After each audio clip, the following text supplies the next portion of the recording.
and welcome to livealittlehigher.com. This week we begin our second book of the Torah, of the 5 books of Moses. It's called the book of Exodus, Shemot. And in last week we finished with the death of Jacob and the Jewish people settling in Egypt. At this time in Egypt, there's a lot of Jewish people. They have become very, very numerous. And the Pharaoh has decided to make them slaves in Egypt. And the prophecy that God gave Abraham was that he was going to make his descendants slaves in Egypt. They would be slaves for 400 years in Egypt. Actually, it was only 210 years. According to Shem Mishmuel, one of his commentaries on this parasha talks about Moshe Rabbeinu.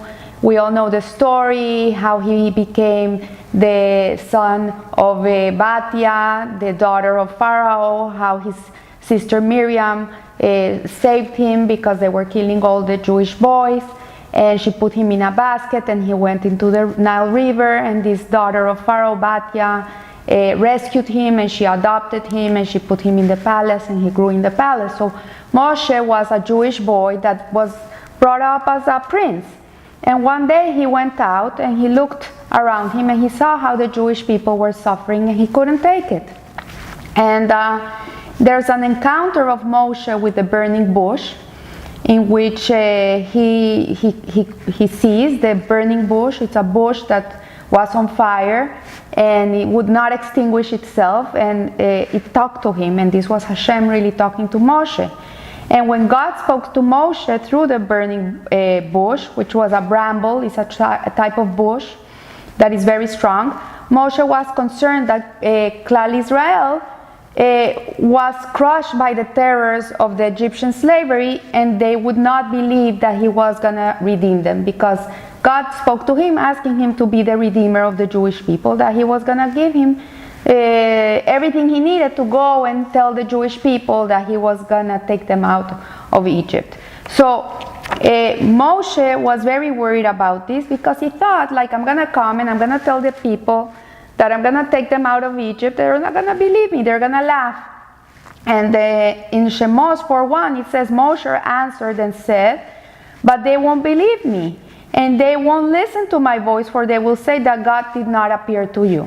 So God thus provides Moshe with 3 signs, which were miraculous, to show the Jewish people that God was with them, and that he was going to lead them out of Egypt, that he was going to be their redeemer. So the first sign that God gave Moshe was a stick, and this stick, when Moshe would throw it into the ground, it would become a snake, and once he took it by the tail and he hit it, it would revert to being a stick. Then the second sign that he gave Moshe was that his hand would become leprous. He would get leprosy in his hand when he put it into his breast, and it became leprous. And when he put it back, then it would revert to normal. And the third sign that God gave Moshe, that was that he was going to take some of the waters of the Nile River, he was going to put it in the floor, and this water would become blood. But this blood, he could not revert. It would become blood, and that was it. So here it says that that's what he needed to convince the Jewish people about of his authenticity, that he was not a hoax, that he was going to really redeem them, that it was their time to come out of Egypt, that God wanted to take them out, that he remembered them. But there was a problem here, which for the people was hard to believe, because they had a tradition from their ancestors that God was omnipresent, and he was powerful, and he could redeem them at any moment in time. But in reality, they had this belief because they knew that their exile was for 400 years, and only 200 years had passed by. There was 190 more years that had not happened. So they had this belief. So let's leave it there for now. So there's 3 sins of the generations that they were rectifying by being slaves. They were there because they had to rectify these sins. It's not that they were paying for the sins of others, but they had to rectify them. So to appreciate the underlying function of the Egyptian exile, we must go back in human history to three crucial events that changed the generations that changed the world. So one was the generation of Enosh, and Enosh was the one that brought idolatry to the world. Before him there was no idolatry, and he saw that there were stars and there was a moon and there was a sun that controlled the world, and he thought it was appropriate to pray to these deities. He thought this was appropriate to give them their respect, and he forgot that everything was run by Hashem. So this was number one. This was the first sin, one of the cardinal sins, which is idolatry. And then the world slid into idolatry, and Enosh's contemporaries could have preferred the world by using their powers for good, and instead they used them to introduce idolatry. So the generation of the flood, the problem with them was that they were sexually immoral. The Torah tells us the reason for their destruction of the flood, and it says in Bereshit, the world was corrupt before God. And every time the Torah uses the word corrupt, it's meaning that it's immorality, it's sexual immorality and idolatry. So the great evil instigated by this generation was sexual misbehavior, and again, they had particular proclivity for this sin. They could have overcome it. They knew morally it was wrong, but they nevertheless went and did it, and the world failed again. And finally, the builders of the Tower of Babel are characterized, if not as murderers, at least as people with no regard for the sanctity of life. So what it explains here in Pirkei de Rabbi Eliezer is that if a person would fall down from the Tower of Babel that they were constructing and he would die, like, they could care less. No one would run down and see that the person was okay. People could care less, but they would cry their eyes out because of the brick that fell down. Now they had to go and pick up the brick. So this is what caused them a hardship, that this is what caused them to cry, but not that a person had died. So these three special generations failed to cleanse the world from three cardinal sins, which is idolatry, sexual immorality, and murder, and instead they contributed to bringing them into the world. And the consequence of the Tower of Babel, the incident of the Tower of Babel, was that the world was divided into different nations. If we know, they were all one language, and when this happened, then God made their languages different, and he divided the world into 70 nations, and nobody understood each other. They couldn't understand each other. So from one of these nations comes Abraham, and Abraham, if we remember, is the forerunner of the Jewish people. He is the first person in the world that comes to say there's only one God, and you only can believe in God, and there's nothing separate from God, everything is Hashem. And also, he's a torchbearer of morality, and he brings a conscience to the world.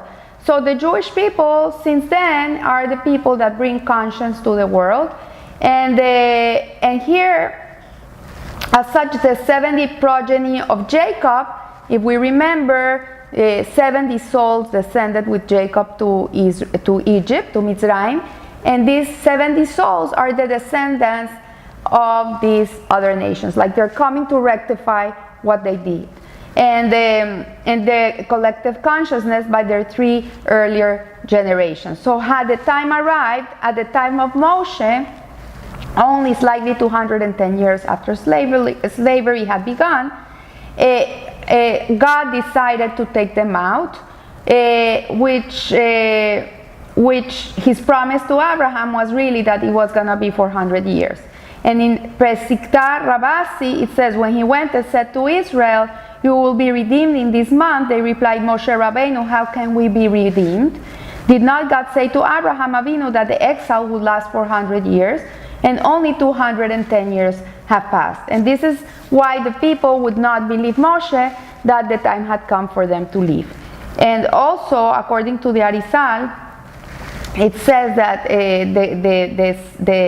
the people that were in Egypt that were slaves were actually the Gilgulim, were the reincarnation of the miscreants of those previous generations. So we were rectifying what had been done. So this is why Moshe thought that Klal Israel would not believe that he was the Redeemer, and he had to achieve that they hadn't yet completed the rectification for the sins of the three previous generations.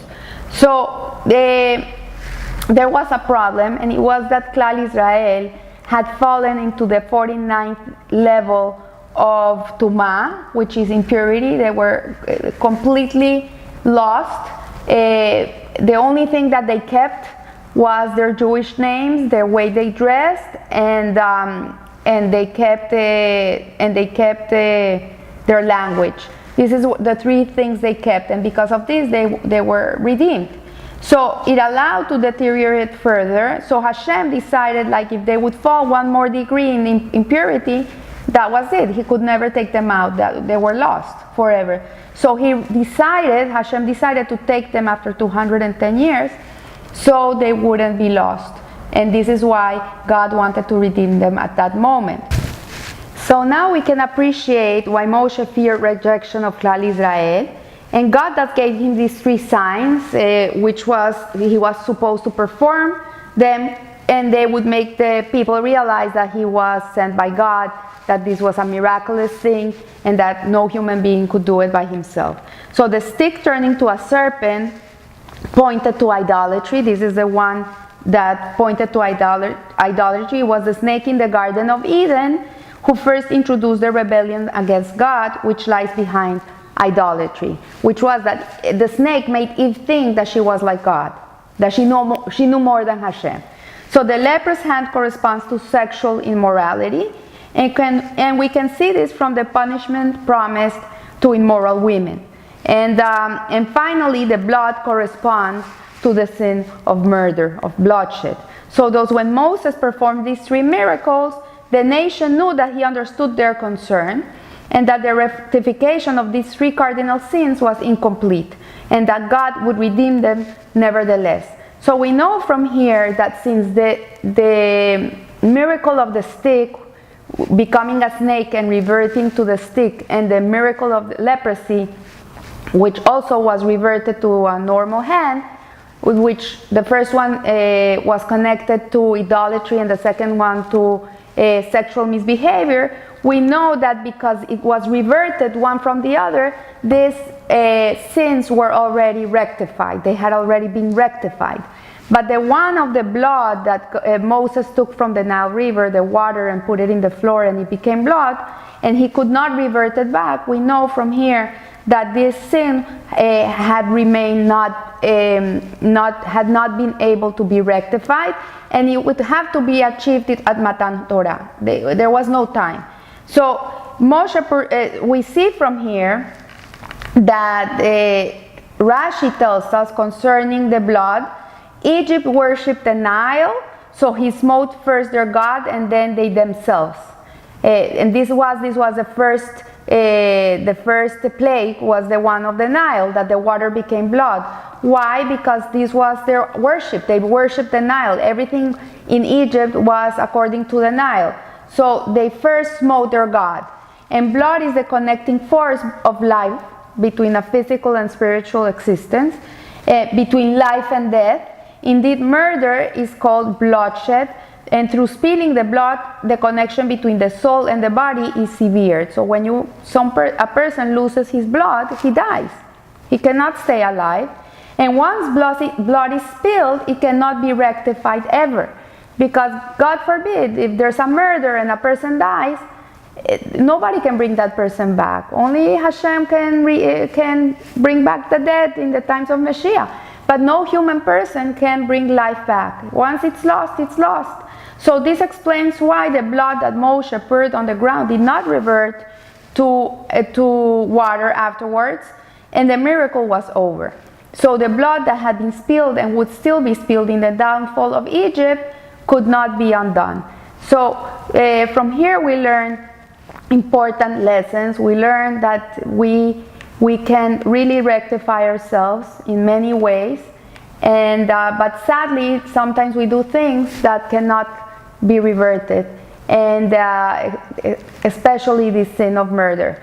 So I finish here. I wish you a good week, a happy, good, nice week, and we're beginning the year 2018. 18 means life, high. It's interesting because here we're talking about death. It should be a year of life, of good life, and it should be a vibrant year where you feel alive and you fill it with purpose and meaning and a lot of Torah learning and mitzvot. So remember, live a little higher. Thank you.